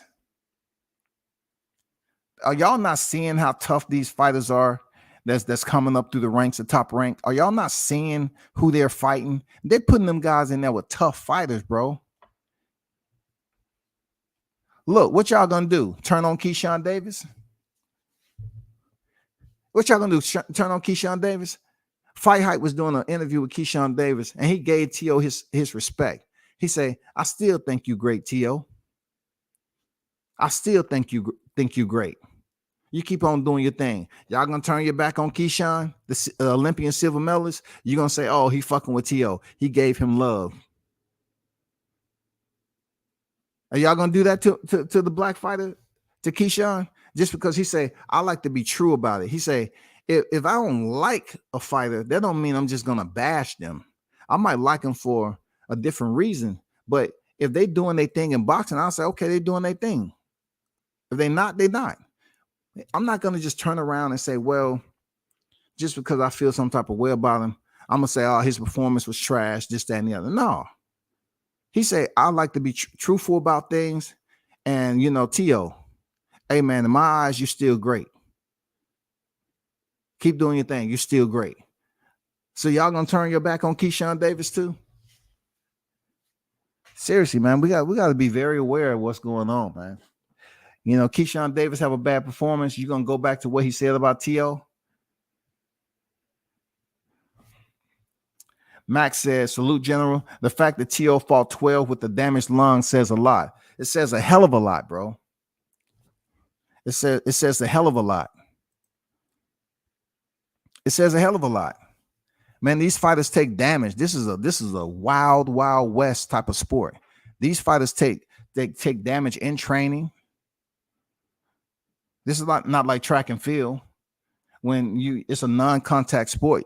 Yeah, you have to train your ass off. You have to run. You have to do sprint drills, you know, strength and conditioning and all this other shit. But really, when it comes down to it, the one aspect of your body, the one aspect to all of it to keep you healthy, to make sure you're putting the right food in your body, staying within weight, you know what I'm saying, to get the best time ever, checking your heart rate and all, your blood work and all that shit, making sure everything is good to go. You rehydrating properly. But with boxing, it's damage. It's damage intensive. You take damage every time you have a fight camp. You guaranteed to take a punch upside the head. Every fight camp. We can't go back to the Anthony Yard days where, I'm training with no sparring partner and shit. Boxing, you take damage in training and you take damage in the actual fight night. And then you have to allow those damages to recover, to heal themselves, rather, to heal. I don't think Ryan, Loma, or Devin would have fought Cambozo with an injury like that. No. Look, think of it this way, Max. What if Teofimo Lopez would have pulled out the fight? That would have been his fourth delay. That would have been his fourth delay, man. Teofimo Lopez made a command decision to say, I'm going to go in there less than healthy because this is what warriors do. I'm less than healthy. I'm not feeling, 100% right now. I'm just going to leave it all out there. And look, he went out there like he was on the front lines of combat, man. And he had to go out there and kill the enemy quick. Go in, get the job done, and return back to Garrison. That's what he tried to do in the first round. How many of these fighters have the heart to do that? You're not 100%, and you try to go over there. You try to go out there in the first round, kill or be killed. And then not only that, still have enough in the tank to go the entire fight. And you was touched up. The man fought through adversity, because people always want to sit up here and talk about what a fighter is doing, compare him to another fighter. But then they always forget. They say the testament of a man is not doing comfort and convenience, but how he handles challenge and controversy. Teofimo proved that he handled challenge and controversy with a life-threatening injury, with a life-threatening, ailment. The doctors all say he could have died that day. What if he would have died in the ring? People would be like, damn, I can't believe Teo died in the ring, man. He should have followed the doctor's instructions. He should have took better care of himself. Oh, we heard he was going through personal problems. We just know it was this bad. Oh my God. See, his dad led him down the wrong road. He just been doing too much. Now he lost his son. Oh, I guess he don't have nothing else because that's his only, you know what I'm saying? It would have been over and over again. People just point the finger. Teo said in the article, it stuck with me. He said he reached out to God and said, hey, God,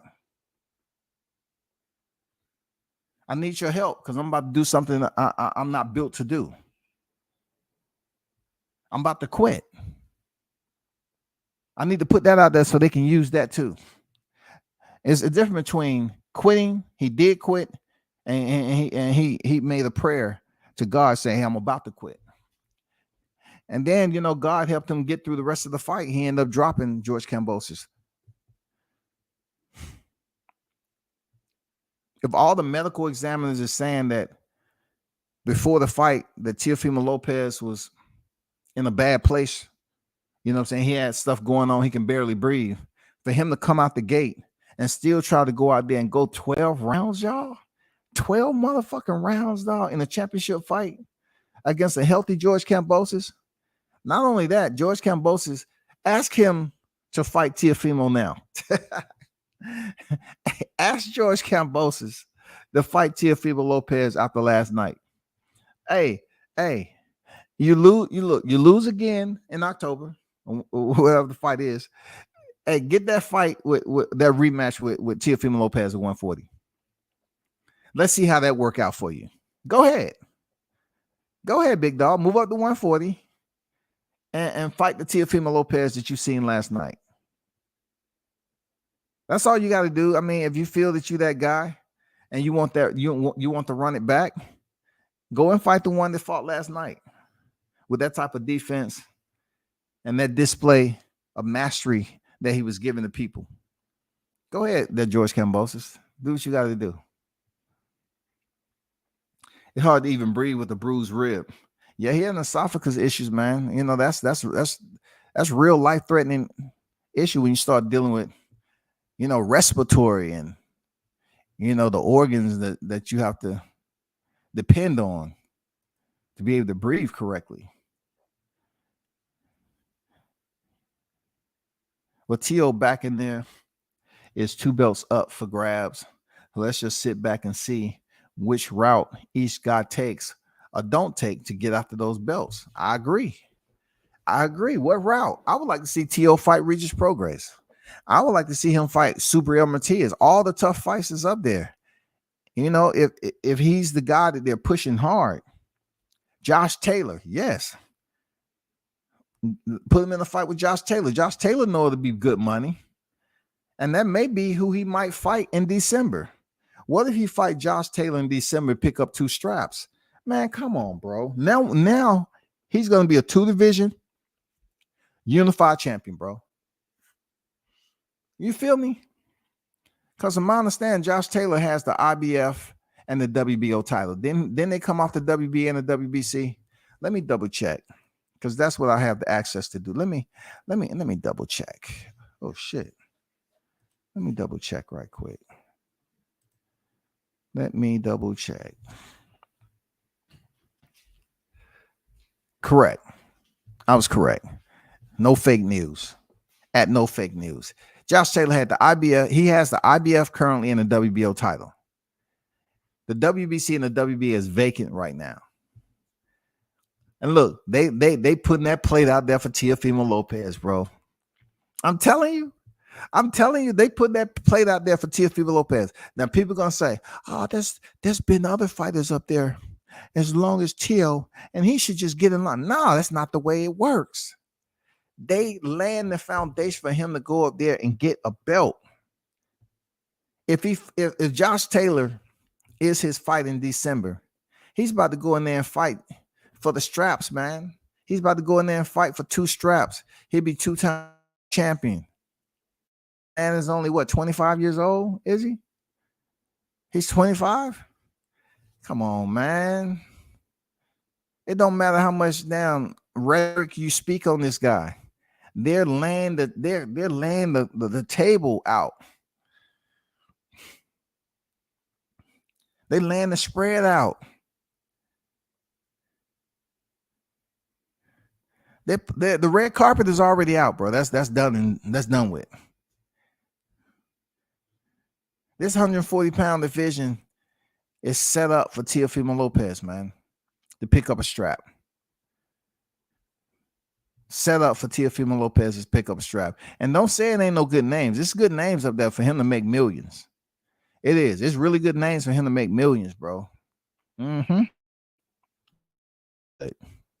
If he becomes champion and he's able to unify, we may potentially see him and Regis Prograis, him and Cepeda. You know what I'm saying? Akhmedov, Matias, Arnold Barbosa. Arnold Barbosa was talking last night. He sees a lot of holes in Teo's game, you know, and that he can exploit. He said he was looking at the fight as if he was in the ring.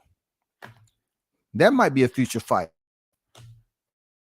It was said that he was going to fight Arnold Barbosa initially, but that changed, and he ended up fighting Pedro Campa. So we'll see how that continues to mature itself, man. Shout out L Dub, what's good? Sir Ken say WBA. What are you talking about?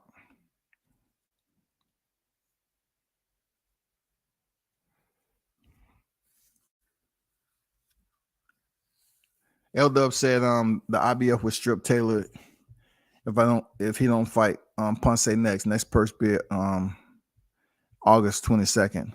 Well, we know with any sanctioning body, the IBF is one of the most strictest when it comes to mandatories. We know that. We've seen the shit go down with Gennady, with Sergey Deryanchenko, with Gennady Golovkin. We've seen it. IBF is very, very strict with his mandatory.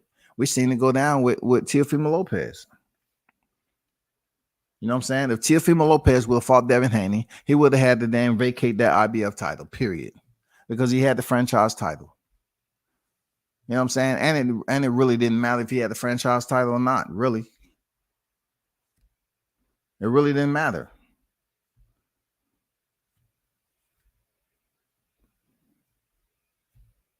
Let's just say he didn't have the franchise title.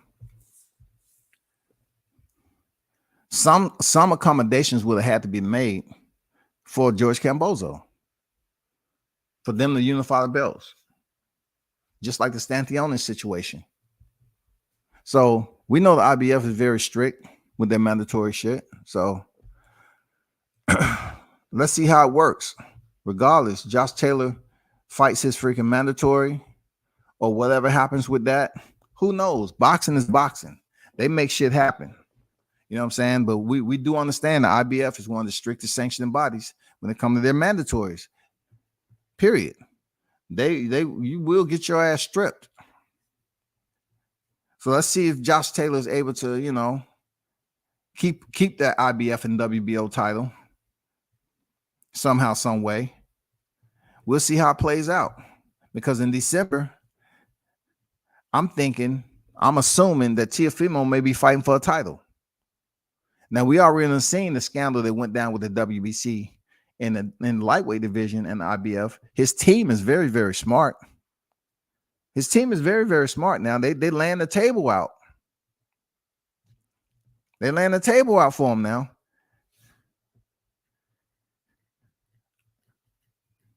I think I'm going to go on record as saying they most definitely will probably have him fighting for a title in December at 140. In his second fight at the division, he probably most definitely be fighting for a title. Watch boxing work watch boxing work is hocus pocus. Watch. Boxing is gonna work their hocus pocus, man. See Montana Love, man. Montana Love is broken to the WBC rankings at number 15. Shout out to Montana Love. You know what I'm saying? Montana Love is up the bar, you know, sitting at 7 at the IBF. All right, I see you, bro. I see you. I see you. They got you ranked in 2 sanctioning bodies, huh? WBC and the freaking IBF. Good shit. Good shit, bro. Yeah, we're going to be curious to see who he fights, man. But I'm telling you, they laying the table out for T.O. They're going to get him a title quick. They're going to get him a title quick, bro. And look, if we're going to talk about freaking T.O. and everybody else at 135, what, we're going to start bringing up Lomachenko too? You know, why y'all ain't still talking about how Lomachenko was elevated to the franchise champion and he vacated his WBC title? I already told you why that worked the way he did. So y'all gonna bring up that? It's not gonna make a difference, man. It's not gonna make any difference at all. You can talk about old shit. Lomachenko's gonna be around at 35. They want him to get those titles again. That's what they want. Teofimo has nothing to do with that. We don't have to worry about Lomachenko moving up to 140. He's not gonna do that. Too small. Teo will knock him out. Teo will stop Lomachenko at 140. He's just too small. And, you know, he has a lot of tread on the tire, man. He's not going to do what Gervonta Davis did. He's not built that way. He's not built that way. Let's see how the pound for pound list work out, bro. Let's see, you know, what the rest of the year holds for the man himself, Teofimo Lopez. You know what I'm saying? And, you know, we have crazy fight cards coming up. You know, I did get word that Michael Williams Jr. is going to be attending a fight card down here in October in Atlanta.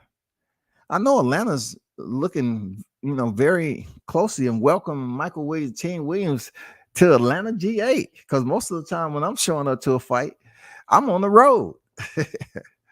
I'm on the road. But shout out to Team Williams coming down here to a fight card, you know, in Atlanta. The ATL, shawty. He's coming down here. And you know what? And next month, we have the Shakur Stevenson Conseil fight. Main event is going on in Brick City, Newark, New Jersey, with Shakur Stevenson, who I call the Emperor of Boxing, really, 2-division world champion, unified at 130. He's going in there to fight the guy who they believe really beat the guy. When Shakur Stevenson was attempting to unify the 130-pound division, they felt like everything about that fight was fucked up. You know what I'm saying? Oscar Valdez popped dirty, and then he went in there and Hobson really put on a damn good performance, but yet they still gave it to Oscar Valdez. He really lost a lot of credibility in a short period of time. He crashed and burned. I swear to God. Like, he crashed and burned hard. And then Canelo over there too. Canelo crashed and burned with Dimitri Bivol. But guess what it is? Top Rank putting on another hitter, bro. Top Rank say, hey, they feel that he beat Oscar Valdez before you did, Shakur Stevenson. And Shakur was like, okay, what are you saying? Well, we want to make Hobson Conseil versus Shakur Stevenson, since he got the loss. He picked up the loss, and they feel that he really won that fight. And Shakur was like, okay, cool. I'm gonna beat his ass. I'm gonna leave no doubt that I'm the better fighter. Let's fight. So now we got him and Hobson, man. Shakur and Hobson fighting. Main event. Got Keyshawn Davis on the card. Shushu Carrington. You know what I'm saying? We got Jihad Tucker on that card. He's fighting a common opponent of Xander Zayas. So Jihad stepping in there with another tough opponent. Another tough opponent, man. This is a common opponent of Xander Zayas, y'all. That's when Xander was at 147, just to be clear. When Xander was at 147, this is his common opponent, bro.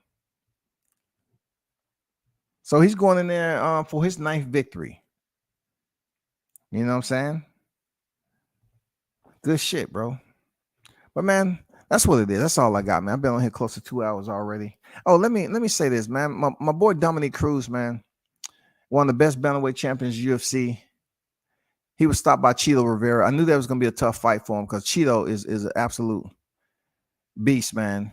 There was several knockdowns in the fight, but Dominic Cruz in his UFC career, he's had injuries. He's been out the sport for a crazy amount of time in calendars, and it's just every time he steps into the cage, people's like, is he gonna be 100%? Is he gonna run in the problems with his knees and everything like that? When he finally stepped in there with Henry Cejudo, the former 2-division champ, and Olympic gold wrestling medal holder, gold standard, he was finished with a knee. This time he's finished with a head kick. A left kick to the head, knocked Dominic Cruz down, finished with some GMP, and the ref called the fight. It was straight up a legitimate stoppage and a big win for Chito Rivera. So, man, shout out to them, man. I would say, Dominic, while you still have your wits about you and your competence, and you're still able to focus as a commentator, you need to maybe just hang the gloves up and don't try to come back again, man. Now it's almost like you taking losses, getting knocked out, just like Frankie Edgar. Frankie Edgar is taking some losses where he's been starched. Real talk, he's been starched. If you look back at the Corey Sandhagen fight, you rarely see guys get starched like that from a flying knee. Like, it happens, but I'm just saying, stiffen up like that. Like, even when Marlon Moraes was fighting Aljamain Sterling, Aljamain took his time with getting back to his feet, and Moraes stuck him with that left kick to the head and stiffen him up. That's a crazy, brutal knockout, man. That's a crazy brutal knockout. When you talking about bone on bone. In boxing, the knockouts come with padded gloves, whatever ounce it may be. Mixed martial arts, you're fighting with 4-ounce gloves, and you're able to use bone-to-bone technique. Elbows, knees, shins, everything possible.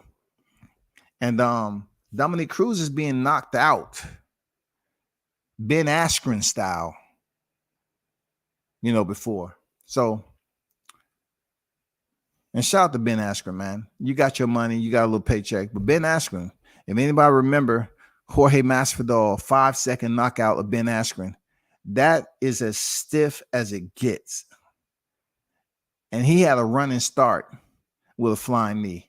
It is absolutely one of the most brutal knockouts that you can get, flying knee.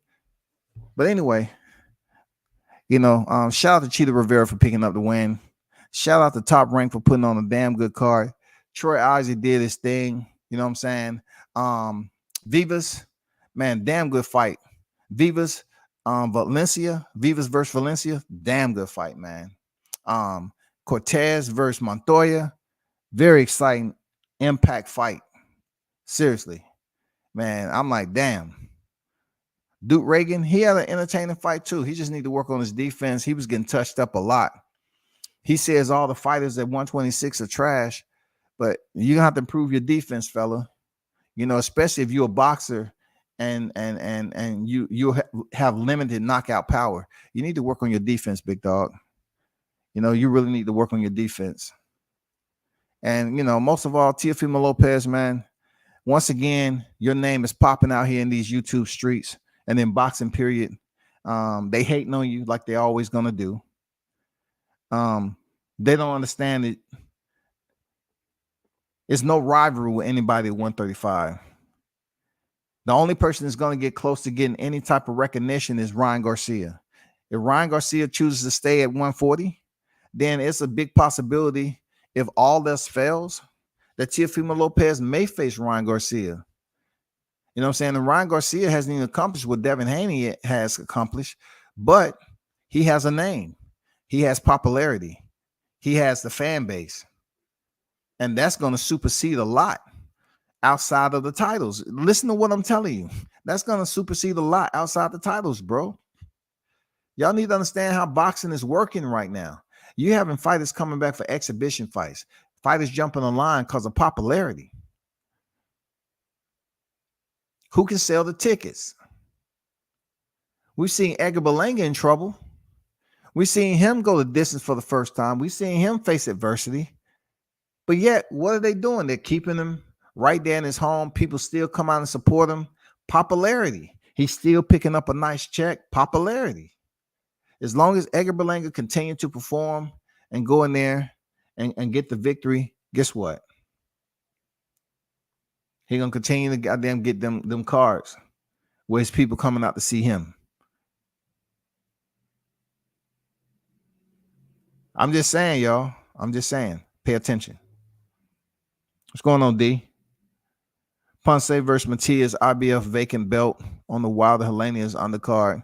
That's going to be a good, that's going to be good one way or the other. You know what I'm saying? Matias is a problem. His punch output is a motherfucking problem. And unfortunately, he wasn't in the right headspace after that Maxim Dedashev death. I mean, I'm pretty sure that will weigh on every fighter, just like it does with Charles Conwell and Patrick Day. It weighs heavy on a fighter being in that situation where their opponent passed away. But, Matias, I seen the work that he put in. I mean, the work that he put in against Malik Hawkins. I mean, Matias is one of those underlooked, if that's even a word, fighters. You know what I'm saying? He's not appreciated enough what he has the offer inside the ropes. Let me check something out right quick.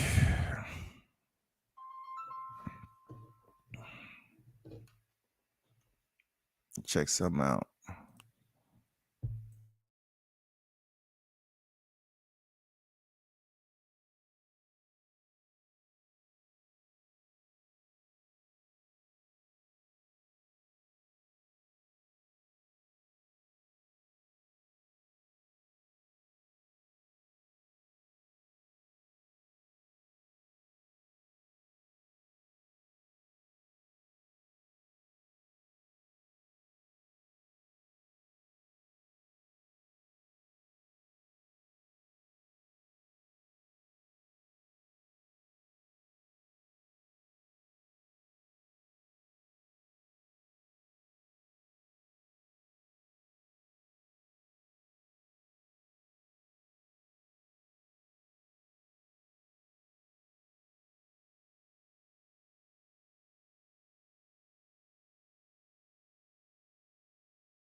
Yeah, man. I have to take this phone call, but that Ponce Matias fight, it'll be good to finally see Matias get his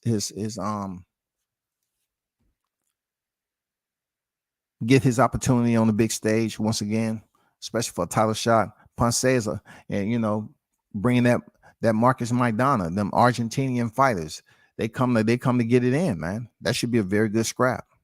Seriously, that should be a very good scrap right there. So, hey, man, y'all hold it down.